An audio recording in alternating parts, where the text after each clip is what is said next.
Europe used to have the best research program of the world, civil research program of the world. I think there's a reflection to be made in terms of priorities right now. And one of the key issues is indeed, as Mrs. Trump highlighted, a thorough review of how spectrum is used in Europe. And I think this is a task for the spectrum regulators collectively, for SPG, and SPG is already starting doing that. And I think this has to be transparently communicated to all stakeholders, and we are willing to help the Commission in doing this review. This spectrum review is essential. Talking about the date of the digital dividend.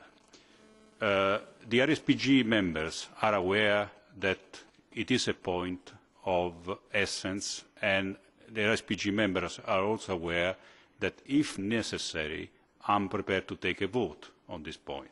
But probably will not be necessary. This afternoon we'll discuss after having the inputs, because they are all convinced, RSPG is all convinced, that the coordinated introduction of the digital dividend in Europe is essential for economies of scope and scale. It is essential today, not in 10 years from now, because otherwise we are losing probably the battle, if I can use this strong word.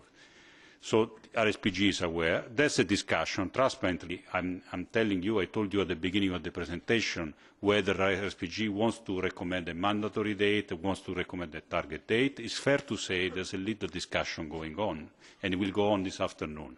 We will have a public consultation, and then we will make a decision. It will not be a least common denominator decision. I will make sure that RSPG will deliver an opinion that will be, taking into account those priorities.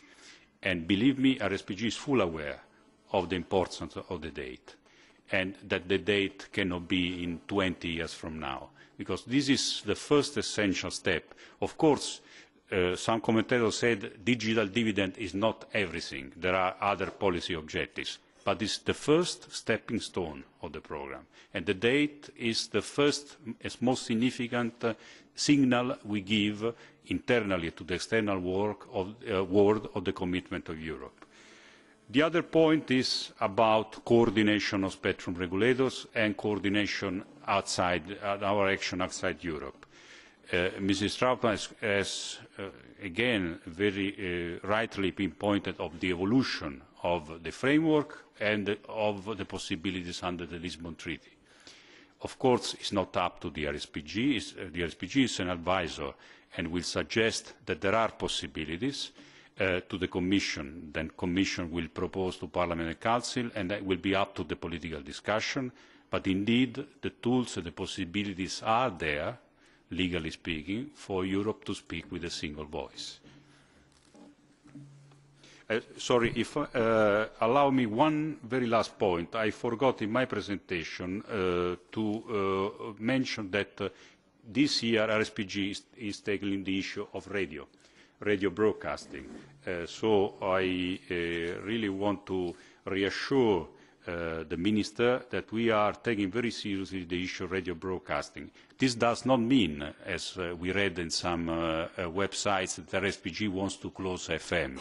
RSPG was just to discuss on radio technologies, the importance for pluralism and social and communication and of radio in Europe, wants to discuss about what is the future of radio, but has no fixed idea and is open to all contributions. Thank you. Mr. Rosbaran.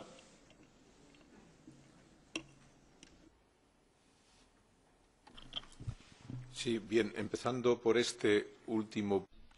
Well, let me start with that last point. I want to thank the RSPG for paying attention to the question of radio. It's a big, important industry. It's a service to citizens that comes with that technology. And we need to overcome the logjam that it's in at the moment. I knew that the RSPG was taking initiatives, but I'm still glad to hear its representative reaffirming that today. As to the dates,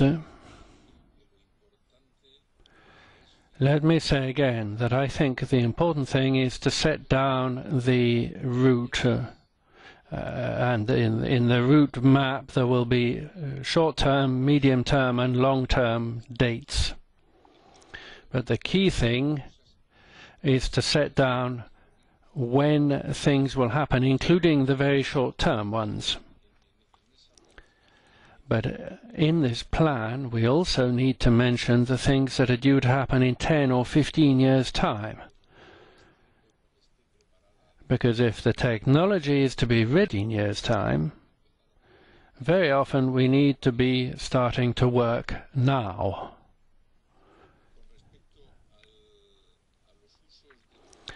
As to the use of the 800 megahertz band and pluralism,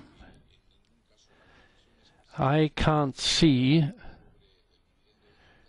that the decisions being taken on the digital dividend or the freeing up of other bands is going to do any harm to the media,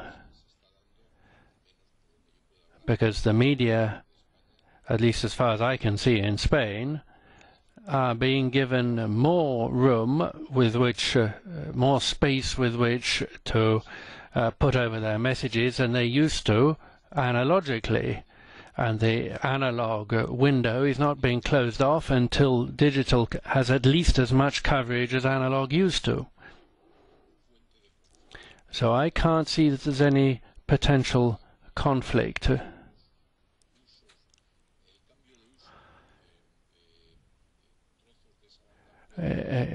Potential conflict in the changeover in use of the band, conflict and problems for pluralism, therefore. Mr. Van Nistelrooy has asked for the floor, and afterwards the Commissioner. Shortly on this point of pluriformity in the, especially the radio domain, I think that these fundamental things, like mentioned before for Lower Saxony, can be taken on board. I even